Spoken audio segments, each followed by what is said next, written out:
Hello guys, তো আজকের ভিডিওটা হচ্ছে ইয়ং জেনারেশনদের নিয়ে। তাই ভিডিওটা খুবই গুরুত্বপূর্ণ, কেউ স্কিপ করবে না। তো আজকেরটা যেটা বলছি সেটা শোনো মন দিয়ে। 20-এ বিদ্যা 40-এ ধন, না করতে পারলে বাকি জীবনটা ঠন ঠন। তো যারা বুঝতে পারে গেছো তাদেরকে আর বোঝাবার দরকার নাই, আর যারা বুঝো নাই তাদেরকে বলছি সেটা শোনো ভালো করে।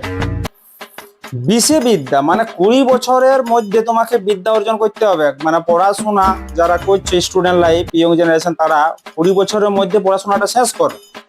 আর যদি 20 বছরের উপর পর্যন্ত পড়াশোনা করো তো সাইডে কিছু একটা কাম পাইটে ধান্দাটাও করবে, বুঝলে।